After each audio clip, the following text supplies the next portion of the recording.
अस्सलाम वालेकुम। आज हम स्टार्ट करते हैं हमारा टॉपिक जो हमने स्टार्ट किया हुआ था हवा का रास्ता। कल हमने देखा था नॉस्ट्रल्स और नेज़ल कैविटी को और हमने इस डायग्राम को भी देखा था, ठीक है। तो आज हमने स्टार्ट करना है बेसिकली फेरिंग्स को और उसकी हम डायग्राम थोड़ा सा उसके हम देख लेते हैं, लोकेशन को देख लेते हैं कि ये कहाँ मौजूद होता है। कल भी हमने इस चीज़ को देखा था, आज भी हम इस चीज़ को देखते हैं, तो ठीक है।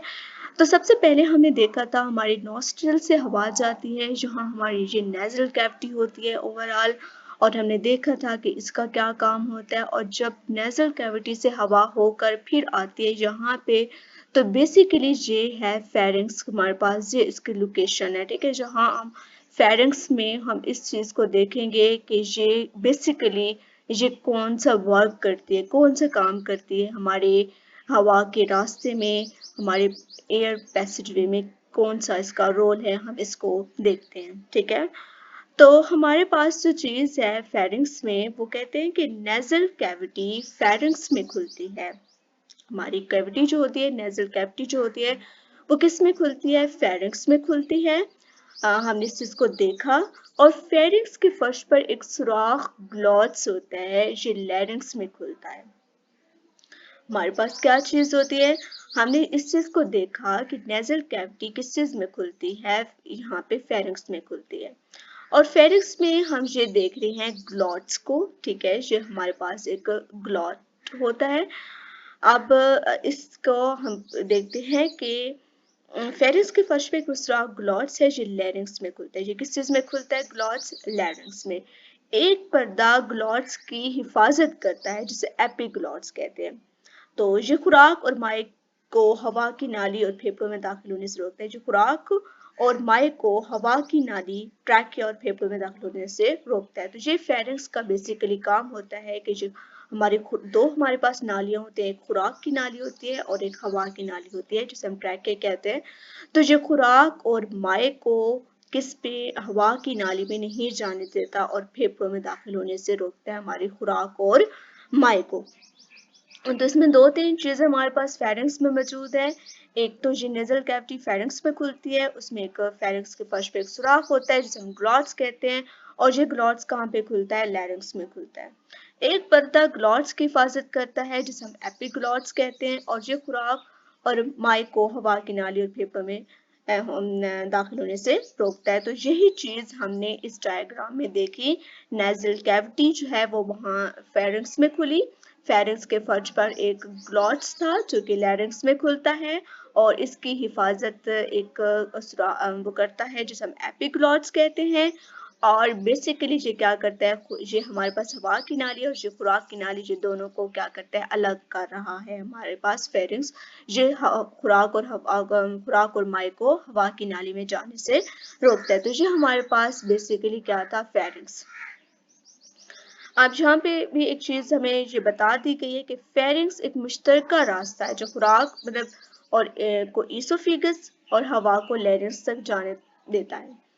तो बेसिकली ये क्या होता है? हमारे पास दो चीज़ें हैं कि जैसे एक फेरिंग्स एक मुश्तरका रास्ता है, खुराक ने भी यहीं से गुजर के आना है और हवा ने भी यहीं से गुजर आना है। तो खुराक कहाँ जाएगी? ईसोफेगस में जाएगी, और हवा किस में जाएगी? लैरिंग्स में जाएगी। तो ये दो चीजें हैं, ईसोफेगस है और लैरिंग्स है। और फिर यहाँ से हमारे पास खुराक को क्या करता है? हवा को कहाँ पे भेजता है? लैरिंग्स में भेजता है। तो ये दो चीजें इसमें मौजूद होती हैं फेरिंग्स में। नेक्स्ट हम देखते हैं लैरिंग्स को। तो बेसिकली हम देखते हैं लैरिंग्स में क्या चीज मौजूद है। ये फेरिंग्स और ट्रैकिया के दरमियान एक खाना है, ठीक है। अभी हमने डायग्राम में देखा ये फेरिंग्स और ट्रैकिया के दरमियान एक खाना है, इसे आवाज पैदा करने वाला खाना भी कहते हैं। इसे लैरिंग्स को क्या कहते हैं? वॉइस बॉक्स कहते हैं, आवाज पैदा करने वाला खाना। लैरिंग्स की अंदरूनी दीवारों के साथ दो रेशेदार पट्टियों का जोड़ा लगा होता है। लैरिंग्स की अंदरूनी दीवारों के साथ मतलब लैरिंग्स के अंदर जो होती है दो रेशेदार पट्टियों का जोड़ा होता है। इन पट्टियों को वोकल कार्ड्स कहते हैं, ठीक है। उन पट्टियों जो पट्टियां लगी हुई हैं लैरिंग्स के अंदर, उनको हम क्या कहेंगे? वोकल कार्ड्स कहते हैं। वोकल कार्ड्स पे पैदा होने वाली आर्ताज से आवाज पैदा, जो वोकल कार्ड्स दो पट्टियां लगी हुई हैं लैरिंक्स के अंदर, उनमें जो थरथराहट अरताश पैदा होती है, वाइब्रेशन पैदा होती है, उससे क्या होती है, आवाज पैदा होती है। वोकल कार्ड्स में अरताश और होठों, रुखसार,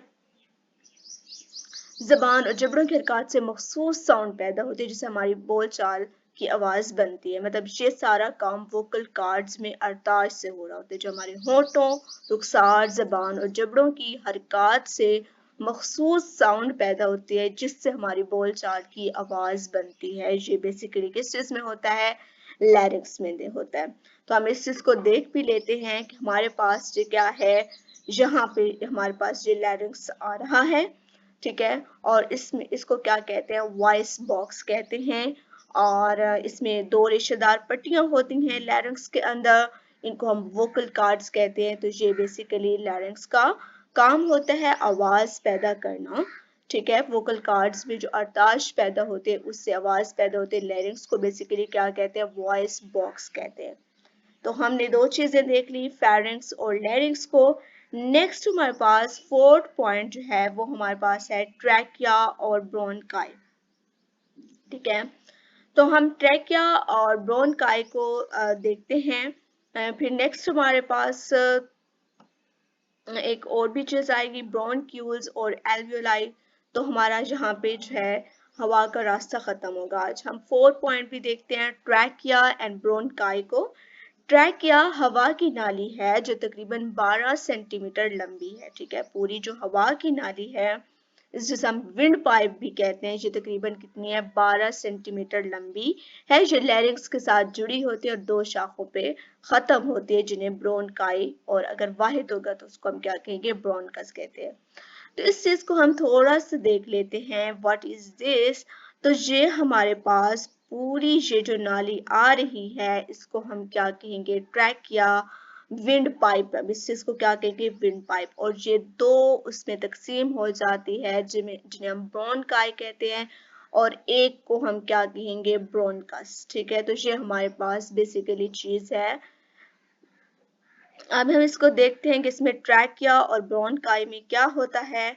ट्रैकिया जो थी 12 सेंटीमीटर लंबी एक नाली थी और ये लैरिंक्स के साथ जुड़ी हुई थी और दो शाखों पर खत्म होती है, इनको हम क्या कहते थे, ब्रोनकाई और वाहिद ब्रोनकस। हर ब्रोनकस अपनी जानिब के फेफड़े में दाखिल, हमने देखा वहां पे दो पार्ट यहाँ पे बन गए थे, एक इस पार्ट में चला जाता है, एक फेफड़े में और एक इस फेफड़े में चला जाता है। ट्रैकिया और ब्रोनकाई की अंदरूनी दीवारों पर म्यूकस और सीलिया होते हैं, ठीक है। तो किसमें कह रहे हैं, ट्रैकिया, ये जो हमारे पास पूरी ये जो विंड पाइप है हमारा ट्रैकिया, और इसमें ब्रोनकाई की अंदरूनी दीवारों के अंदर म्यूकस होता है और सीलिया होते हैं। तो ये म्यूकस का क्या काम होता है, बेसिकली मिट्टी के बारीक ज़रात और बैक्टीरिया को पकड़ता है, और सीलिया बैरूनी ज़रात को म्यूकस के साथ ही ऊपर फ्रैंकस की जानिब धकेलते हैं। तो ये हो गया ट्रैकिया और ब्रोनकाई के अंदर म्यूकस और सीलिया का काम। पूछा जा सकता है आप लोगों से कि म्यूकस और सीलिया का काम ट्रैकिया और ब्रोनकाई के अंदर क्या है।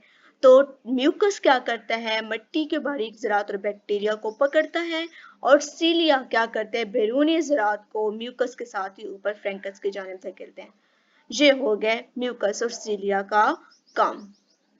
ट्रैकिया की दीवार में सी शक्ल के कार्टिलेज लगे होते हैं, ठीक है। जब हम ट्रैकिया की अंदरूनी दीवारों में देखते हैं, जो हमारे पास सी शक्ल के ट्रैकिया के अंदर क्या है, कार्टिलेज है। जबकि ब्रोन की दीवारों में प्लेट जैसे कार्टिलेज है, इसके अंदर प्लेट जैसे कार्टिलेज है और इसके अंदर सी शक्ल के कार्टिलेज होते हैं। ट्रैकिया के अंदर सी शक्ल के कार्टिलेज हैं और ब्रोनकाई के अंदर जो है प्लेट जैसे कार्टिलेज हैं। ये कार्टिलेज ट्रैकिया और ब्रोनकाई को सिकुड़ जाने से बचाते हैं। इन कार्टिलेज का क्या काम है, ये जो कार्टिलेज ट्रैकिया के अंदर लगे हुए हैं और ब्रोनकाई के अंदर लगे होते हैं, इनका काम है कि इन्होंने ट्रैकिया और ब्रोनकाई को सिकुड़ने से बचाना है, ठीक है। हत्ता कि इनके अंदर हवा मौजूद ना भी हो, अगर ट्रैकिया और ब्रोनकाई में हवा मौजूद नहीं भी है तो तब भी ये सिकुड़ेंगे नहीं, कोलैप्स नहीं होंगे। तो ये इनके अंदर बेसिकली क्या काम कर रहा होता है, कार्टिलेज। ये हमने ओवरऑल देखा, ट्रैक किया और ब्रोंकाई को, ठीक है, किस तरह से ये हमारे काम करते हैं। नेक्स्ट हमारे पास जो चीज आ रही है उसको हम देख लेते हैं, ब्रोंक्यूल्स और एल्वियोलाई को। और नेक्स्ट फिर हम स्टार्ट करेंगे फेफड़े, लंग्स, ठीक है। तो ये हमारा यहाँ पे हवा का रास्ता खत्म हो जाएगा। फिर हमारा स्टार्ट हो जाएगा नेक्स्ट पार्ट, बी पार्ट, फेफड़े। तो ये हमारा बेसिकली सारा हवा का रास्ता था। अब हम इनमें देख लेते हैं ब्रोंक्यूल्स और एल्वियोलाई को। ऊपर भी हमने डायग्राम में एल्वियोलाई को और ब्रोंक्यूल्स को देखा, और यहाँ पे भी हम देख सकते हैं कि ये क्या होते हैं, ब्रोंकाई जब दो पार्ट्स में तकसीम हो जाते हैं और मजीद ब्रोंकाई भी जो छोटे छोटे पार्ट में तकसीम होता है उसको हम क्या कहते हैं, ब्रोंक्यूल्स कहते हैं, ठीक है। और इस डायग्राम के अलावा भी हम इस अपनी मेन डायग्राम में भी इस चीज को देख लेते हैं। तो ये हमारे पास ये ब्रोंकाई थे, ब्रोंकाई मजीद छोटे छोटे उसमें तकसीम हो गए शाखों में। तो इसको हम क्या कहें, इन शाखों को हम क्या नाम देंगे, ब्रोंक्यूल्स का। और ब्रोंक्यूल्स के इसके अंदर जो एक एल्वियोलाई होता है, इसकी अगर हम डायग्राम देखें तो ये बेसिकली हमारे पास एल्वियोलाई हैं, और इसमें आर्ट्यूल होती हैं, वेन्यूल होती हैं, कैपिलरीज होती हैं, और ये ओवरऑल क्या है हमारे पास, ये एल्वियो की मतलब ये हमारे पास ओवरऑल एल्वियोलाई है, और इसमें आर्ट्यूल ये ब्लू में, और वेन्यूल जो होते हैं ये रेड में आते हैं, और कैपिलरीज का एक जाल इस एल्वियोलाई पे होता है। तो ये हमारे पास एल्वियोलाई है, और ये हमारे पास क्या है, ब्रोंक्यूल्स है। अच्छा, इसलिए हमारे पास डायग्राम में हो गया। अब हम इनको देखते हैं कि ये ब्रोंक्यूल्स और एल्वियोलाई बेसिकली क्या काम करते हैं। फेफड़ों में ब्रोंकाई तकसीम दर तकसीम होकर बहुत बारीक नालियां बना देते, जिन्हें ब्रोंक्यूल्स कहते हैं। मैंने अभी आप लोगों को बताया कि ये क्या होते हैं, बेसिकली जो हमारे पास क्या थे, ब्रोंकाई थे, ये तकसीम हुए, फेफड़ों में मजीद तकसीम हुए, और इनने छोटी छोटी नालियां बना दी, जिन्हें हम क्या कहेंगे, ब्रोंक्यूल्स कहेंगे। जैसे जैसे ये तकसीम होती रहती है, इनकी दीवारों में कार्टिलेज की मिकदार कम होती जाए, जैसे जैसे ये तकसीम होती गई इनमें क्या होगा, कार्टिलेज कम होता जाएगा, ठीक है। नतीजे में सबसे छोटी ब्रोंक्यूल में कार्टिलेज बिल्कुल नहीं होती, जब आखिर में बहुत छोटी ब्रोंक्यूल बच जाती है उसमें कार्टिलेज बिल्कुल नहीं होती। तो ये एक आम सी बात है कि जैसे चीज तकसीम होती जाती है मजीद उसमें कार्टिलेज खत्म हो रहा है, और जो छोटा सबसे ब्रोंक्यूल होगा उसमें कार्टिलेज की मिकदार बहुत कम होगी या बिल्कुल नहीं होगी। हर ब्रोंक्यूल का इख्तिताम एक छोटी नाली में होता है, ठीक है। हर ब्रोंक्यूल जो होता है एक छोटी नाली, एक डक्ट में इख्तिताम होता है उसका। ये नाली थैलियों के एक गुच्छे में खुलती है। इन थैलियों को क्या कहते हैं, एल्वियोलाई कहते हैं, ठीक है। हमने एल्वियोलाई की डायग्राम देखी। हर ब्रोंक्यूल जो था एक छोटी नाली में उसका इख्तिताम हो रहा था, और ये नाली फिर थैलियों के गुच्छे में खुलती है, ठीक है। थैलियों का वहां पे एक गुच्छा होता है, और इन थैलियों को क्या कहेंगे, एल्वियोलाई, और वाहिद क्या कहेंगे, एल्वियोलस। एल्वियोलस की दीवारें बहुत बारीक होती हैं, इसके गिर्द ब्लड कैपिलरीज लिपटी होती है, जो हमने डायग्राम में देखा ओवरऑल। और हवा जब एल्वियोलाई में पहुंचती है तो इसमें से ऑक्सीजन खून में दाखिल होती है, ठीक है। हमने ये सारा ये तो ब्रोंक्यूल्स हमने देखा कि ब्रोंकाई तकसीम हो रहे थे, तकसीम होने के बाद उनमें कार्टिलेज खत्म हो गया, और इसमें फिर हमने देखा कि ब्रोंक्यूल में जो छोटी ब्रोंक्यूल होती है उसमें कार्टिलेज बिल्कुल नहीं होती। अब जो ब्रोंक्यूल थी उनका इख्तिताम छोटी नालियों पे था, और ये नालियां फिर एक गुच्छे, थैलियों के गुच्छे में खुलती थी, और इन थैलियों को हम क्या कहते हैं, एल्वियोलाई कहते हैं। एल्वियोलस की दीवारें बहुत बारीक होती हैं, इसके गिर्द ब्लड कैपिलरीज लिपटी होती है। हमने पूरा देखा कि पूरी तरह ब्लड कैपिलरीज लिपटी होती हैं। हवा जब एल्वियोलाई में पहुंचती है तो इसमें से ऑक्सीजन खून में दाखिल होती है। अब जैसे ही हवा एल्वियोलाई में पहुंचेगी तो इसमें ऑक्सीजन क्या हो जाएगी, खून में दाखिल हो जाएगी, और खून से कार्बन डाइऑक्साइड हवा में आ जाती है। तो ये ओवरऑल हमारा हवा का रास्ता था कि हमने बेसिकली हवा को कहाँ तक पहुंचाना था, फेफड़ों तक पहुंचाना था। ये हमारा पूरा एयर पैसेज वे था, ठीक है। तो यहाँ तक अब हमने देखा कि ऑक्सीजन जो है वो खून तक पहुंच चुकी है और खून से कार्बन डाइऑक्साइड हवा में आ गई है। तो नेक्स्ट हम देखेंगे फेफड़ों में बाकी काम, और ये भी हम देख लेते हैं कि ये साथ में क्या लिखा है। सीने की दीवार पसलियों के 12 जोड़ों और उनके साथ लगे इंटरकॉस्टल मसल्स पर मुश्तमिल होती है। सीने की दीवार में पसलियों के 12 जोड़े होते हैं, रिब्स के 12 जोड़े होते हैं और उनके साथ इंटरकॉस्टल मसल्स होते हैं। ठीक है, तो ये चीज हमने देख लिया। पूरा हमने हवा का रास्ता देखा, हवा के रास्ते में 5 पार्ट्स देखे हमने। ठीक है, तो ये सारे पार्ट जो है बेसिकली इनका क्या काम था, हवा को फेफड़ों तक पहुंचाना था। ये पूरा पैसेज वे हमने देखा।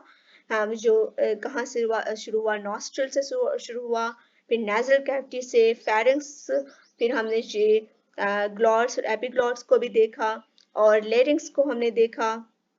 ये ट्रैकिया पूरा विंड पाइप, और फिर ट्रैकिया ब्रोनकाई में तकसीम होता है, ब्रोनकाई में मजीद तकसीम होकर ब्रोनक्यूल्स बनाते हैं, ब्रोनक्यूल्स फिर एक थैलियों मतलब नालियों में वो इख्तिताम होता है और वो नालियां गुच्छों में खुलती हैं, और उन गुच्छों थैलियों को क्या कहा गया, एल्वियोलाई कहा गया।